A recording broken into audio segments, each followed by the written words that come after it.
Allez, il est l'heure de passer donc au deuxième match. Le deuxième match de cette soirée. Donc nous avons eu un duel fraternel. Un match d'ailleurs que beaucoup de monde attendait par rapport à la côté des tourmenté d'une personne en particulier. Bien sûr, c'est Stardust.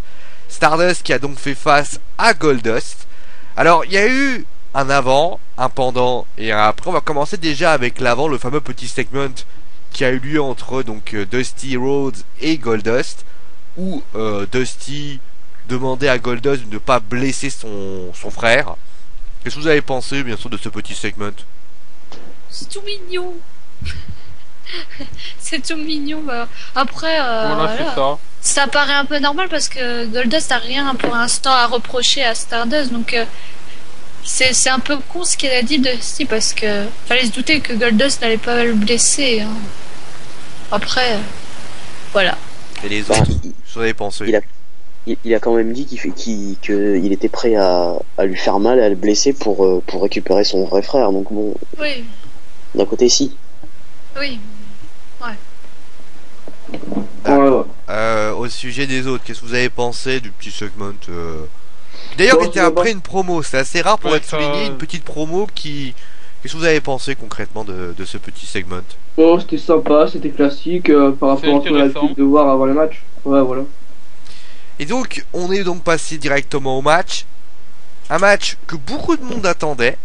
Parce que forcément, les duels fraternels sont des matchs qu'on attend beaucoup. On se rappelle bien sûr de la rivalité entre les Hardys, etc., etc. Et qu'est-ce que... Bah, on va poser là. Bon, on va commencer déjà. Donc, le match a été relativement assez poussif à mon goût. Assez poussif. Et il s'est terminé donc avec un retournement de Goldust sur... si je me souviens, sur Stardust. 1, 2 et 3. Donc, victoire de... À la surprise générale, vraiment, personne ne s'y attendait. Victoire de Goldust. Alors, je sais pas si vous avez pensé comme moi. J'ai trouvé que là, qu'il y avait eu que 2. Ouais, pareil. L'arbitre a botché. Ouais. L'arbitre a botché son compte. Ouais, pareil. Alors, parce que moi, quand j'ai vu le compte, j'ai dit, tiens, il n'y a pas eu 3. Ou alors, vraiment, ça a été hyper rapide et j'ai pas vu le truc. En tout cas, il y a eu, donc, a priori, il y a eu que 2. Qu'est-ce que vous avez pensé? Bah, on va poser la question. Attends, Qu'est-ce que... 1, 2... Si, il y a eu 3, il y a eu 3, il y a eu 3. Il y a eu 3. Peur, il est pas bien. Oh là là, préviens Fabrice, on fait un truc comme ça. Oh, Fabrice qui nous a fait la photo finish, hein. Donc, qu'est-ce que vous avez pensé du match en lui-même? Déçu ou plutôt satisfait ou moyen? Qu'est-ce que vous avez pensé du match? Moi, je vais dire moyen, mais c'est-à-dire que par rapport à d'autres, j'en attendais pas grand-chose de ce match. Parce que c'était juste le commencement de la rivalité, on sait que ça va aller jusqu'à WrestleMania normalement. Donc j'en attendais pas grand-chose, voilà. Ça devait être un match, pas pour meubler parce que quand même c'est une rivalité importante, mais un match qui est normal du pay-per-view, j'en attendais pas grand-chose. Mais voilà, moyen, parce qu'après le match était de toute façon pas terrible comme je l'attendais. Colin, qu'est-ce que t'as pensé du match? Bah, moi, je trouve que de toute façon, fallait s'attendre un peu que le match allait pas être super. Moi, je trouve ça... Dans mes pronostics, j'ai mis que c'était Stardust qui gagnait. Puis en fait, en réfléchissant après, juste avant de regarder le pay-per-view, je me suis dit, ça se trouve, ça va faire comme Cody Rhodes quand il perdait tous ses matchs et qu'il a décidé de changer son personnage. Et que là, du coup, il va peut-être avoir un long moment où il va avoir que des défaites et il va décider lui-même, ça se trouve, de redevenir Cody Rhodes. Donc en fait, ça m'a pas trop surpris et le match a pas été vraiment, comment dire. C'est pas qu'il était pas bon, mais il était pas super en fait. Fabrice, qu'est-ce que t'as pensé du match? Match intéressant. Bon, on va dire que, à part le duel de tour de hanche que j'ai trouvé un peu répétitif, 3 tours de hanche dans un match de 5 minutes, ça fait bof. Un final par petit paquet, j'aime pas trop ça, mais bon, voilà. Toujours la même impression que j'ai, c'est que entre deux frères, on met le frein à main quand on s'affronte. Mais globalement, sinon, le match en est ressorti intéressant. Et puis voilà, je pense que bon, dommage que Stardust ait perdu parce que je ne l'avais pas pronostiqué. Mais ça peut se comprendre, on va dire, si derrière la fête est bien mise. Et avec ce qu'on a vu à Raw, je pense trouver l'angle qui est en train de prendre la fête. Et toi, Unstable, qu'est-ce que t'en as pensé du match? Alors, moi j'ai été déçu franchement parce que Stardust et Goldust c'est des gars qui sont bons techniquement dans le ring. Donc moi j'ai été franchement déçu. La fin, pour moi, la fin elle est complètement bâclée. Il part en crossroad, il se fait contrer en backslide. L'arbitre en plus qui boche son compte. Super, ils embauchent des arbitres, ils savent même pas compter. Et pour revenir sur ce qu'a dit Fabrice, il a dit qu'on met le frein à main dans une histoire entre frères. Mais bon, dans la rivalité Jeff Hardy et Matt Hardy, il n'y avait pas de frein à main. C'est vrai, c'est vrai. Par rapport au moi j'ai trouvé que si. Moi j'ai trouvé que si quand même par rapport à ce que Jeff pouvait faire niveau hardcore, j'ai l'impression qu'il y avait vraiment un frein à main, surtout lors de l'Extreme Rules de WrestleMania 25, je crois. Moi, je suis pas totalement d'accord avec ce que tu dis, Fabrice. J'ai trouvé que Jeff avait quand même il avait quand même attaché son frère sur une table, et il l'avait littéralement écrasé. Donc à un moment donné, il y a eu quand même, je trouve, quelques prises de risque. Après, moi, là où qu'il y ait, on va dire, un Goldust. Stable, c'est bon, t'as fini une explication ou j'ai pas compris de dire il y ait, on va dire, un Goldust qui, on va dire, joue avec le frein à main. Moi je trouvais ça normal. Goldust qui refuse de frapper son frère, qui refuse de lui faire mal parce qu'il l'aime profondément, moi je trouve ça logique. Après, moi ce qui m'a le plus étonné, c'est pas plus le côté psychologique. À part les Cody du public, j'ai trouvé que l'aspect psychologique de Cody qui est mort a été quasiment mis de côté. Hormis la fin, et on en parlera après, de l'attaque de Stardust sur Goldust à la fin, enfin à la fin quand il retrouve Dusty, moi j'ai trouvé qu'il y avait absolument rien. J'ai trouvé d'ailleurs qu'on aurait pu avoir un côté un peu schizophrénie avec un Cody qui est dans le corps, parce que c'est compliqué l'histoire, c'est qu'on a finalement on a le fameux Dr. Jekyll et Mr. Hyde finalement. On pouvait le comparer à cela. On a un Dr. Jekyll qui pourrait appeler le Dr. Cody et le Mr. Stardust. Et finalement, moi j'ai trouvé que Stardust avait été relativement peu mis en avant. Cody, je l'ai pas trouvé si bon que cela. Et c'est vrai que le duel psychologique que moi j'attendais, je ne l'ai pas trouvé dans ce match. Et forcément, moi j'ai été déçu que le match soit un petit peu pour mettre en avant les choses. Je le comprends, parce que ça a besoin un petit peu de builder pour créer une vraie émulsion, une vraie émotion et une vraie émulsion. Et le problème, c'est que dans ce match-là, j'ai trouvé que l'aspect psychologique a été mis très très en retrait, et franchement, ça a desservi plus que servi les deux superstars. Je sais pas vous, mais moi je trouve que ça a vraiment pas apporté quelque chose d'intéressant. Oui, d'accord.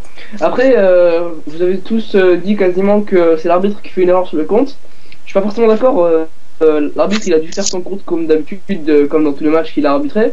Peut-être que c'est Goldust et Stardust qui, en faisant ce petit paquet, se sont déséquilibrés, je sais pas, et du coup se sont tombés avant le 3. Après peut-être c'est le cas. Après Stardust a été tellement surpris qu'il a dû se dire mais c'est quoi ce bordel. Mais bon après c'est vrai que peut-être que c'est l'arbitre aussi. Enfin c'est pas l'arbitre, on sait pas. Bon, on va passer maintenant aux notes avant de parler de ce qui s'est passé après le match. On va commencer par Papy. Qu'est-ce qu'il en a pensé? Alors, il a mis: ce match a été une déception pour moi d'un point de vue durée et d'un point de vue technique. Un combat assez court au final où les frères Rhodes n'ont clairement pas pu mettre en avant leur niveau in-ring l'un comme l'autre. Très regrettable. Certes, le côté psychologique était là avec notamment le public qui scandait des Cody, une des rares fois où le public endormi de Memphis s'est manifesté d'ailleurs, mais le match en lui-même est extrêmement plat. Victoire un peu surprise de Goldust dans le sens où on voit maintenant que la rivalité va se poursuivre jusqu'à WrestleMania avec une ou plusieurs stipulations à la clé. Genre si Stardust gagne, Goldust doit prendre sa retraite, et si Goldust l'emporte, Stardust doit lâcher sa gimmick et redevenir Cody Rhodes. On pourrait aussi avoir éventuellement The American Dream, Dusty Rhodes en arbitre spécial dans ce match. À voir. Dans l'immédiat, 4 sur 10 pour ce combat. Ouais, en parlant de duel psychologique, j'ai dit, je trouve Papy qui dit il y a vraiment eu un duel psychologique, je l'ai pas trouvé si prononcé que cela. Au niveau d'ailleurs, il a dit un point très important. Vous êtes d'accord avec le fait que le public de Memphis était relativement endormi dans ce pay-per-view? Oui, ils ont fait dodo, ils ont fait la sieste, ils étaient fatigués. Je suis d'accord, ouais. Bon, bah. C'est sûr que comparé au sifflet qui est le Philadelphie, c'est sûr que là, il y avait un peu que dalle en fait. Ouais, bah c'est ça le gros souci. Bon, on va commencer. Bah, nous on va noter. Après, après on parlera de ce qui s'est passé après. Julien, qu'est-ce que t'as pensé et quelle est pour toi ta note? Est-ce que ce match t'a plu ou non? Non, ce match ne m'a pas plu, clairement. J'espère qu'ils vont faire mieux, qu'ils vont s'entraîner. Je sais pas, qu'ils vont changer quelque chose d'ici leur affrontement à WrestleMania, parce que là, ça va pas du tout. Hein. Enfin, ouais, il faut changer quelque chose. C'est pas assez long, c'est pas assez technique, c'est pas assez maîtrisé, pas assez entraîné. Donc, pour moi, c'est très mauvais. Donc, 2 sur 10. Hein. D'accord. Ah oui, quand même. Ah oui. Ah bah oui. Je me suis ennuyé ferme. Hein. C'est vrai que moi je l'ai commenté. Alors après, il faut quand même reconnaître une chose, c'est que le match était relativement court, mais il n'y a absolument rien à tirer de ce match. On n'a pas vu de. Moi je m'attendais peut-être pas que Goldust sauve la planète, mais que Stardust apporte vraiment quelque chose in ring. Et c'est même pas ça qui a eu lieu. Bah Fabrice, qu'est-ce que t'as pensé du match? Brice. Qu'ils enlèvent Ouais, le frein à Fabrice. main quand même. Mais ça, je l'ai dit. Il faut vraiment qu'ils enlèvent le frein à main. Mais bon, sinon, dans sa globalité, le match était intéressant à voir. Je vais mettre 5. Voilà, pas plus, pas moins, pas plus, parce qu'il n'y a pas de qualité. Vraiment, on n'a pas vraiment pu voir le maximum de leur qualité in ring. Pas moins, parce qu'il y avait quand même des belles prises. Que malgré tout, les deux ont montré qu'ils avaient un niveau convenable, voire bon sur le ring. Je vois pas pourquoi j'irais saquer ce match pour rien. Moi je te trouve très très généreux parce que 5 sur 10, Non, carrément. je te trouve vachement généreux. Moi je trouve qu'il n'y avait rien à apporter dans ce match. Après, bon. Nous respectons ton avis. Colin.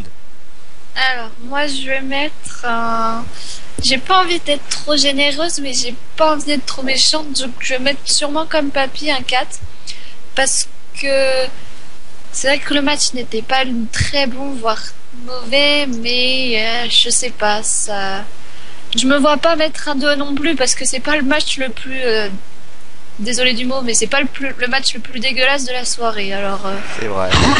C'est vrai que si tu as mis 2, Julien, j'ai peur pour certains matchs. Hein. Donc voilà, je peux pas mettre plus bas parce qu'il y a sûrement un match après que je vais mettre vraiment très très bas parce qu'il était vraiment dégueulasse. Voilà. Et donc 4. Unstable. Alors, moi je vais mettre 4 parce que c'est un match de rivalité, c'est un match frère contre frère, donc forcément on attend plus. Le match, je crois qu'il a duré que 8 minutes, quelque chose dans à peu près comme ça. Et puis je me suis tellement ennuyé en fait que le seul truc que j'ai retenu du match, c'est que Stardust a changé de tenue en fait. Ouais, il s'était mis torse Voilà. nu. Voilà. Ouais, c'est vrai, ouais. Vous me faites penser, ouais. Ouais, c'est vrai. Donc 4. C'est quand on commence à parler de tenue et de personnes qui ont changé de tenue, c'est que c'est vraiment inquiétant. Oui. Moi, très clairement, ce match ne m'a pas du tout emballé. J'ai pas trouvé. Alors certes, peut-être que la rivalité va avoir vraiment un goût prononcé par rapport à tout ça, et qu'à WrestleMania, peut-être qu'ils ont gardé sous la main pour essayer de sortir quelque chose de pas mal. Malheureusement, ça reste. Moi, je suis obligé de juger ce match en tant que tel. Et donc, je vais mettre la note de 3 parce que j'ai pas trouvé ce match. Il y avait rien vraiment à en tirer. Les deux avaient l'air. Alors, ce qui m'a surpris, c'est même pas que Goldust fasse le frein à main. Je trouve pas ça étonnant parce que c'est son frère, parce qu'il veut pas aller trop loin. Et surtout, il l'a dit d'ailleurs juste après le match. Il a dit j'ai tout fait pour qu'il ne soit pas blessé. Mais que Stardust y est avec le frein à main. Par contre, là, j'ai trouvé ça vraiment étonnant et improprement. Étonnant et décevant par rapport à ça, et c'est pour ça que je mets la note de 3 par rapport à ça. Un petit mot quand même sur ce qui s'est passé après le match, la petite agression de Stardust et forcément ce qui s'est passé à Raw. Qu'est-ce que vous en pensez? Ça me donne pas. Enfin, c'est classique. Oh, c'est classique des rivalités entre frères parce que Après, voilà, ça arrive toujours, il y a toujours ce truc là, donc en fait ça choque pas puis ça impressionne Non. pas. On va dire qu'on Après, s'attendait un peu aussi. Hein. ouais, voilà. Après, à Raw, c'est bien d'avoir vu Goldust un petit peu réagir à toutes ces attaques. Voilà. Moi j'aimerais dire que après le match, il a quand même rajouté un truc qu'il avait pas dit avant. Il a dit que le Cody de la Legacy, des titres intercontinentaux, etc., avait été gâché par son père quand il lui a imposé le vieux Goldust. Ah oui, Effectivement, ouais. c'est vrai. D'où peut-être la réaction de Goldust qui de plus en plus eh bien est soi-disant est responsable des maux on va dire de Stardust. Et Fabrice, qu'est-ce que t'en as pensé toi après? Alors, donc, segment bof, enfin, il est intéressant, on va pas l'enlever non plus, mais il aurait pas été là, ça m'aurait pas dérangé non plus. Alors, on va noter un truc à pas faire plaisir à Fio, mais le petit coup de pied de notre ami Cody Rhodes ressemble à un certain Aveda Kedavera. Et puis voilà, que j'ai essayé de prononcer 55 fois mais j'y suis pas arrivé. Exactement. Il y en a un qui est en train de poser un trou, je sais pas qui c'est. Ricky Von. Donc c'est comme moi avec Ricky Von Flegel, c'est pareil. D'accord. Non, sinon, voilà, je trouve que le segment a sa place, et puis voilà, ça casse pas non plus trois pattes à un canard. Pauvre canard que je martyrise depuis tout à l'heure. Bon on va. Est-ce que vous avez autre chose à rajouter à part que celui qui en a qui a de creuser un trou? Est-ce qu'il y en a? Qu'est-ce que vous avez autre chose à rajouter sur le match en question? Non, Pas non. non, elle est pas sortie. Bon, on va passer donc au troisième match, le match pour les titres par équipe, mais ça forcément c'est une autre histoire. Allez, à la prochaine.